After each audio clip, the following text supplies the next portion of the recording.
안녕하세요. 오늘도 사연살롱을 찾아주셔서 감사합니다. 서울에 사는 50대 주부예요.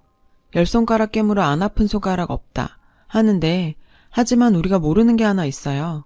우리 어머님들은 바느질 할 때 제일 많이 쓰는 손가락엔 골무를 낀다는 사실을요. 그러니까 아픈 손가락 따로, 부려먹는 손가락 따로라는 얘기죠. 우리 남편은 시어머님의 골무 낀 손가락이에요. 제일 많이 부려먹지만 제일 덜 아픈 손가락. 시어머님한텐 아픈 손가락은 아주버님 뿐이거든요. 이남 일녀 중 둘째인 남편은 참 무던한 사람이에요. 좋게 말해서 그렇다는 거고, 솔직히 말하면 호구 잡히기 딱 좋은 사람이죠. 남들 부탁 다 들어주고 어지간해선 화도 안 내요.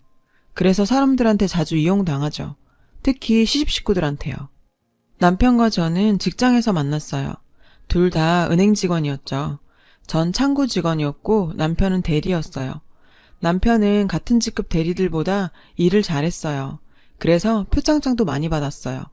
그런데 사람이 좀 무르다고 해야 할까요? 제 실속을 못 차렸어요. 처음엔 그런 남편이 한심했어요. 저런 남자랑 결혼하는 여잔 평생 속 터지겠다 생각했죠. 그게 제가 될 줄도 모르고요. 근데 자꾸 보니까 사람이 변함없이 진득하고 책임감도 강하더라고요. 그래서 못 이기는 척하고 만났어요. 그러다 2년 연애 후에 결혼했고요.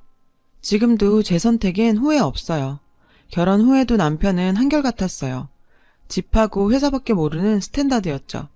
그런데 몇 해 전 은행에 대규모 감원바람이 불면서 남편도 명예퇴직 대상이 됐어요. 고졸 출신으로 지점장 밑까지 갔으면 진짜 잘 간 거라고 주변에선 말했어요. 네, 남편은 고졸 출신이에요. 남들보다 일도 잘하고 인사고과도 좋은데 지점장까지 못 올라간 건 다 그놈의 고졸딱지 때문이었죠. 사실 공부는 대학 나온 아주버님보다 더 잘했어요. 전교 1, 2등을 다투던 수재로 와이대 경영학과에 합격도 했었고요. 근데 입학은 못했어요. 저희 시어머님 고집 때문이었죠. 장손이 잘 돼야 집안이 서는 거다. 어머님께서 그렇게 애지중지하던 큰아들보다 둘째 아들이 좋은 대학에 들어가자 큰아들 기죽인다며 남편의 대학 진학을 포기시켰던 거죠. 나중에서야 당시엔 돈이 없어 둘 중 하나를 택해야 했다고 말씀하셨지만 지방대도 겨우 들어간 큰아들하고 서울 명문대에 들어간 둘째 아들하고 둘 중에 누굴 대학에 보내는 게 맞겠어요? 제가 지방대 편마하자고 하는 소리가 아니에요. 시어머니 행동이 말이 안 된다는 거죠. 그런데도 우리 남편은 뭐라는지 아세요? 어머님 혼자 몸으로 없는 살림에 두 아들을 어떻게 대학에 보내시겠냐고요. 돈이 없어 그런 거지 어머님 탓이 아니래요. 어머님은 마음이 또 얼마나 아프셨겠냐고. 아주 부처님 가운데 토막이 따로 없죠. 남편이 은행에서 명예퇴직하던 때였어요. 당시 우리 큰애가 고1, 작은애가 중3이라 한창 돈이 들어갈 때였거든요. 그러니 남편은 집에다 말도 못하고 회사에선 투명인간 취급받으면서도 버티고 있었던 모양이에요. 우연히 은행에 찾아갔다가 옛 동료한테 그 사실을 전해 듣곤 얼마나 가슴이 아프던지 남편 얼굴도 안 보고 그냥 돌아왔어요. 집까지 걸어오는 내내 미친년처럼 엉엉 울었어요. 내 남편이 너무 불쌍해서요. 제가 이 정도인데 정작 본인은 얼마나 힘들었겠어요. 멀쩡한 사람을 책상 앞에 앉혀놓곤 업무에서 배제시키고 나가라고 눈치만 주는데 평생 계절 한 번 안 타던 사람이 얼굴이 새까맣게 변하고 밥도 통 못 먹더니 이런 일이 있을 줄이야. 진작 알아챘어야 했는데 퇴근한 남편한테 말했어요. 당신도 나도 아직 젊잖아. 뭘 해서든 애들 못 키우겠어? 그런 취급받으면서 책상 지킬 필요 없어. 그러니까 애 태우지 마요. 애들 교육? 그건 나중 일이야. 난 당신이 제일 소중해. 당신이 다치는 거 못 본다고. 그딴 회사? 필요 없다 그래. 이쪽에서 거절이야. 그러니까 당신 기죽지 말고 내일 당장 사표 쓰고 거기서 나와. 저는 남편이 기죽을까봐 더 오버하며 소리쳤어요. 그랬더니 남편이 제 손을 꽉 잡고는 흐느껴 울더라고요. 한참을 그렇게 어깨가 들썩이도록 남편은 서럽게 울었어요. 저는 그날 남편이 우는 걸 처음 봤어요. 그동안 남편은 얼마나 무거운 짐을 홀로 짊어지고 살아왔던 걸까요? 한마디 불평도 없이. 매 순간을 그렇게 묵묵히 살아냈던 거죠. 남편이 너무 가여워서 저도 모르게 눈물이 났어요. 남편 퇴직 소식을 듣곤 시골에서 어머님이 올라오셨어요. 명퇴인가 뭔가 하면 퇴직금에 좀 더 얹어준다던데 맞지? 네? 아, 네. 잘됐다. 안 그래도 네 형 요즘 힘들다더라. 사업이 잘 안 풀리는 모양이야. 애미가 도움이 되면 좋겠다만 그것도 여의치 않고. 그래서 말이다. 형제 좋다는 게 뭐냐? 이참에 네가 형 사업에 돈 좀 대주면 주변에 체면도 서고. 안 그러니? 세상에. 전요. 시어머님이 작은 아들 명퇴당했다고 걱정돼서 오신 줄 알았어요. 근데 뭐라고요? 퇴직금으로 큰아들 사업자금 내라고요? 아, 미친. 며칠 뒤엔 아주버님까지 찾아왔어요. 어머님이나 아주버님이나 꼭 남편이 명퇴되기만 기다린 사람들 같았어요. 결국 아주버님은 3개월만 쓰고 준다며 퇴직금 중 3천만 원을 뜯어갔어요. 처음엔 1억을 빌려달라는 걸 제가 그건 죽어도 안 된다고 길길이 날뛰어서 3천으로 끝낸 거죠. 예전부터 그렇게 남편한테 돈 뜯어 살더니 그 버릇은 안 고쳐지나 봐요. 남편은 결혼 전부터 쥐꼬리만한 은행원 월급으로 집세 내고 생활비하고 어머님 용돈에 아주버님 용돈까지 책임지고 살았어요. 그뿐인가요? 아주버님이 졸업하고 취직이 안 돼서 남편 자취방에서 몇 년을 백수로 놀 때 아주버님 먹여 살린 것도 남편이에요. 근데도 저희 어머님은 철철마다 큰아들 보약은 지어보내시면서도 남편한텐 인삼 꼬다리 안에 안 뜯어 먹이셨고요. 한 배로 낳아 기르면서 어쩌면 그렇게 하나들한테만 정성을 쏟으신 건지. 오죽하면 제가 남편이 친아들 맞나 의심했었다니까요. 그래놓고 고생해서 벌은 퇴직금까지 털어먹겠다고 모자가 혈안이 돼선 득달같이 달려들고 정말 답이 없는 사람들이에요. 딱 석 달만 쓰겠다고 가져간 3천만 원 어떻게 된 줄 아세요? 사업자금이요. 알고 보니 남편한테 돈 빌리러 왔을 때 이미 사업 다 들어먹고 미국으로 튀려고 자금 마련하던 참이더라고요. 얼마 뒤 아주버님은 저희들 모르게 식구들 데리고 미국으로 날랐어요. 나중에 알고 보니 어머님은 이미 알고 계셨더라고요. 그래놓고 저희한텐 쉬쉬 하셨던 거예요. 얼마 뒤 남편은 다시 취직을 했어요. 은행은 아니고 비료회사였죠. 그곳 사장님이 남편 은행에 있을 때 고객이었는데 남편이 명퇴했다는 소식 듣고는 자기 회사에서 일해보지 않겠냐고 연락했더라고요. 10수년간 남편 일하는 거 봐온 터라 믿음이 간다면서 말이에요. 어찌나 고맙던지 남편은 경리과에 경력직으로 들어갔어요. 이직하고 한동안 힘들어할 줄 알았는데 꼭 그렇지만도 않더라고요. 전보다 벌이는 못해도 일도 마음도 훨씬 편했던 모양이에요. 은행 다닐 때보다 얼굴이 훨씬 밝아졌어요. 회사에서 능력도 인정받고 마음 맞는 동료도 생겨서 취미생활로 낚시도 같이 다니고 그러더라고요. 비록 시련은 있었지만 그래도 버티고 살아보니 또 살만해지는구나 했죠. 그렇게 6년이 지난 어느 날 어머님이 연락도 없이 오셨더라고요. 참기름부터 말린 나물, 청국장까지 바리바리 싸들고 말이죠. 평생 쌀 한 톨 안 주시더니 뭔 일인가 했죠. 근데 얘 애미야, 요즘 아범 건강은 어떠니? 어디 아프고 그런 데 없지? 뜬금없이 그의 건강을 물으시더라고요. 네, 은행 다닐 때보다 마음이 편해져서 그런가 혈색도 훨씬 좋고 괜찮아요. 걱정 마시라고 얘기했죠. 오냐, 잘됐다. 그때까지만 해도 어머님이 남편 건강을 챙기는 이유를 몰랐어요. 그저 큰아들 미국으로 보내고 나니 그제야 작은아들한테도 신경이 쓰이나 보다 했죠. 그날 밤 안방에서 모자가 한참 얘기를 나누더라고요. 한참 지나 드디어 문을 열고 나온 남편 얼굴은 어두웠고 어머님 얼굴은 한결 밝아 보였어요. 그럼 그렇게 알고 가마? 어머님은 가방을 들고 나오며 말씀하셨죠. 어머님 그냥 가시게요?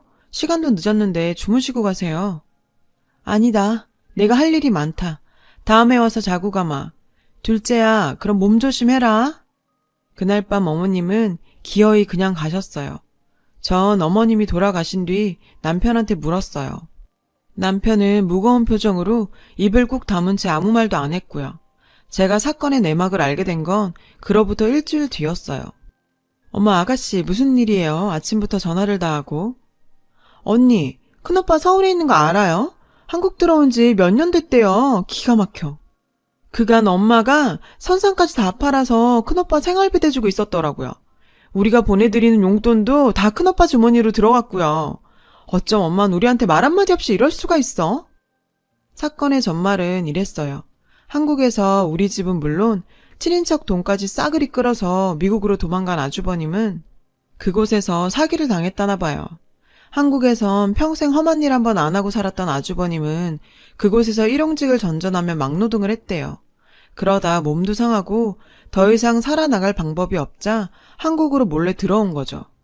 그런 아주버님네를 그동안 어머님이 몰래 뒷바라지를 해온 모양이에요.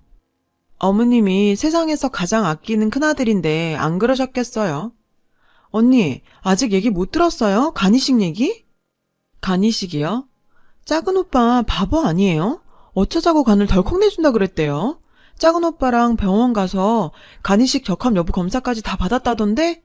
언니 몰라요? 네? 간을 줘요? 맙소사. 알고 보니 아주버님 몸 상태가 안 좋아서 간이식밖에는 방법이 없다나 봐요. 어머님이 저희 집을 찾으신 이유도 그거였어요. 남편 간. 전 전화를 끊고 당장 어머님께 전화를 했어요. 그래, 내가 간 좀 떼어주라 그랬다. 그게 뭐가 잘못이냐? 뭐가 잘못이냐고요? 어머님, 다른 것도 아니고 간이에요. 내부 장기라고요. 그런데 그런 걸 어떻게 어머니 마음대로 주라 말아 하세요? 지 형 살리는 일인데 못할 건 또 뭐냐? 괜한 분란 일으키지 말고 넌 빠져라. 아니, 이게 말이 돼요? 큰아들 간이식을 시켜야 된다고 작은아들더러 간 내놓으라고 하는 게? 전 단칼에 잘랐어요. 그건 안 돼요. 어머님이 뭘 하시든 이번만큼은 절대 안 돼요. 전 전화를 끊어버렸어요. 그랬더니 다음날 어머님과 아주버님, 형님까지 득달같이 달려왔더라고요. 마침 주말이라 집에서 쉬고 있던 남편은 어머님과 형님 내외 방문에 의아했죠. 어머님은 떼인 돈 받으러 온 사람처럼 절 보자마자 삿대질을 해가며 따지셨어요. 이게 어디서 시어미 전화를 함부로 끊어? 네가 제정신이냐? 그건 죄송해요. 하지만 어머님 말씀 저는 받아들일 수 없어요. 아니, 겉보다 어떻게 그러실 수가 있어요? 아주버님 자식들도 있는데 왜 그 애한테 이러세요? 그러자 아주버님이 뻔뻔한 낯짝을 들이밀며 말했어요. 재수씨, 생각 좀 하고 사세요. 어떻게 애비가 돼선 어린 자식 간을 떼었습니까? 한창 일할 나이에 간을. 기가 막혀서. 그럼 자기 아들 간은 귀하고 동생 간은 안 귀하단 거예요? 어머, 아주버님 말이 좀 이상하네요. 듣자 하니 세훈이 취직도 못하고 몇 년째 논다던데 아직 취직도 못한 애가 일을 하면 얼마나 한다고 그러세요. 그렇게 따지면 저희 남편은 한 가정의 가장이에요. 일을 해도 그쪽 아들보단 더 한다고요. 게다가 아주버님 참 염치도 없네요. 이 퇴직금까지 털어먹고 말 한마디 없이 미국으로 튈 땐 언제고 이제 와서 간까지 달라고요? 어떻게 사람이 그래요? 사람이 양심이 있어야지. 절대로 안 돼요. 절대로 못 줘요. 이봐 동서, 이제 보니 자기 참 인정머리 없다. 난 도련님이 우리 애 아빠 같은 처지였다면 간 떼주라 그랬을 거야. 간을 다 떼달라는 것도 아니고 일부 조금 떼달라는 건데 그걸 가지고 이 난리야? 하여간 없이 자란 사람이라 남 주는 건 뭐든 인색하지. 동서, 내가 몇 번을 말해? 없는 티 좀 내지 마, 추해. 가난에 찌들어 살아서 남한테 베푸는 걸 해보기나 했겠어? 그리고 그게 지간이야? 어디서 주라 말아야? 웃겨 정말. 왜 그 소리가 안 나오나 했습니다. 자기 친정이 좀 산다고 예전부터 얼마나 절 깔봤는지 몰라요. 툭하면 가난한 티 난다 그러고 없는 티 내지 말라 그러고 아주 부부가 쌍으로 달려들어 사람 속을 뒤집더라고요. 저는 이렇게 남편 간 지키겠다고 시집 식구들이랑 1대3으로 싸우고 있는데 정작 남편은 입 꾹 다물고 있는 거예요. 내가 누구 때문에 이러는데. 뻔해요. 이번에도 남편은 자기가 간 떼서 형님한테 줄 심산인 거죠. 아, 그런데 그만들 하세요. 형수님도 제발 그만 좀 하세요. 형수님은 얼마나 잘난 집에서 났길래 매번 이 사람한테 상처 주는 겁니까? 얼마나 대단한 집 자식이길래요. 이 사람 시집와서 이날 이때까지 맏며느리 노릇까지 다 하고 산 사람입니다. 적어도 형수님이 양심이란 게 있다면 이 사람한테 그러시면 안 돼요. 다음에 또 이러시면 저 가만히 안 있습니다. 아셨어요? 그리고 형님, 저 형님한테 간 못 드려요. 형님 소식 듣고 갈등한 거 사실이기도 하고 어머니랑 형님이 등 떠밀어서 검사까지 받았지만 저도 제 식구들 책임져야 하는 가장입니다. 제가 병원에 누워있으면 형님이 저희 집 먹여 살릴 겁니까? 도련님, 그게 걱정이셨어요? 그런 거라면 저희가 알아서 다. 웃기지 마세요. 제가 모릅니까? 형님도 형수님도 그 순간만 모면하면 끝인 인간들이란 걸? 저 안 믿습니다. 남편은 작정한 사람처럼 그동안 마음속에 쌓아두었던 울분을 터뜨렸어요. 예이 막대 먹은 놈아. 기어이 네가 네 형 죽일 셈이냐? 차라리 날 죽여라 이놈아. 어머니 저도 자식이에요. 어머니 배로 낳은 자식이라고요. 어떻게 저한테 이러실 수가 있어요. 이날 이때까지 왜 저한테만 양보하고 저한테만 모든 짐을 지우시냐고요. 저도 사람이에요. 보고 듣고 느끼는 사람이라고요. 어머님이 형님 아끼시는 거 누가 뭐래요? 근데 왜 저한테 형 위에 희생을 강요하냐고요. 형이요? 이날 이때까지 사람 노릇 못하고 저러고 사는 거 그거 어머니 탓도 있어요. 그러니까 이제 저한테 떠넘기지 마시고 어머니가 맡으세요. 간을 주시든 돈을 주시든 어머니가 알아서 하시라고요. 저 이제까지 참아왔어요. 근데 이번엔 안 되겠네요. 제 자신보다 소중하고 지켜내야 할 아내와 아이들 때문에라도 안 됩니다. 그러니 내 집에서 당장 나가세요. 다신 내 집에 발들이지 말라고요. 남편은 안방문을 닫고 들어가 버렸어요. 난생 처음 작은 아들한테 한 소리를 들은 시어머니는 멍한 표정이었어요. 그랬겠죠. 호구로 알았던 작은 아들이 어머님 가슴에 못을 박아들였으니 말이에요. 아주버님은 그런 시어머니를 흔들며 엄마 빨리 가서 얘기 좀 해봐. 나 정말 수술 받아야 된다니까. 엄마 큰아들 죽는 걸 보고 싶어서 그래? 얘 좀 다그쳐 보라고. 세상에. 유치원생 아기가 칭얼거리는 것처럼 시어머니 팔을 잡고 칭얼대는 아주버님을 보니 기가 막혔어요. 저런 게 형이랍시고 그동안 내 남편 피를 빨아먹었나 싶었죠. 저기요 아주버님, 나이를 먹었으면 나이값 좀 하세요. 엄마한테 사탕 사달라 조르는 애도 아니고 어떻게 자기 동생 간 떼어달라고 엄마를 졸라요. 다시 한번 말씀드리지만 아주버님한테 제 남편 간 떼어드리는 일 없어요. 그러니까 당장 돌아가세요. 아니, 아까부터 재수씨 나한테 왜 이래? 내가 재수씨 간 떼어달랬어? 내 동생 간이야. 너랑은 피 한 방울 안 섞인 내 동생 간이라고. 별것도 아닌 게 중간에 껴선 다 된 밥에 재를 뿌려. 엄마, 둘째 쟤 저러는 거 다 인연 때문이야. 이게 옆에서 사주해서 둘째가 저러는 거라고. 뭐? 너? 인연? 지금 말 다 했어요? 인생이 불쌍해서 이 말은 꾹 참고 안 하려고 하고 있었는데 이렇게 나오니 어쩔 수 없네요. 형님, 아주버님이 미국에서 상해당했다는 그 돈 그거 어디로 들어갔는지 궁금하지 않아요? 제 말에 아주버님은 흠칫 놀랐어요.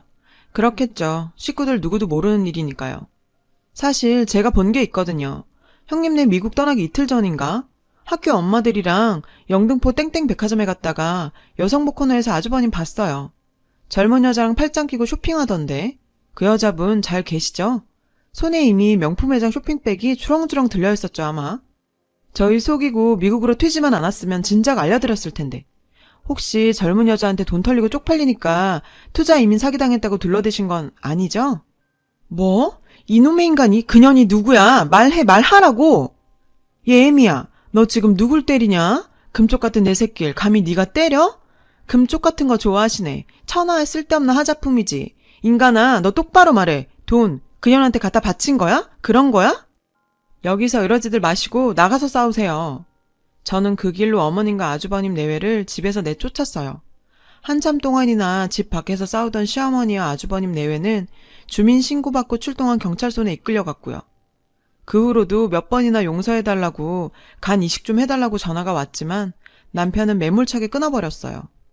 이번에 보니까 우리 남편 성격 화끈하더라고요. 우리 여보 멋져요. 앞으로도 제 남편은 제가 잘 지켜야겠죠. 긴 사연 들어주셔서 감사해요. 여러분, 사연 댓글에 응원과 현명한 조언 부탁드려요. 좋아요와 구독은 저에게 큰 힘이 됩니다. 오늘도 좋은 일 가득하세요.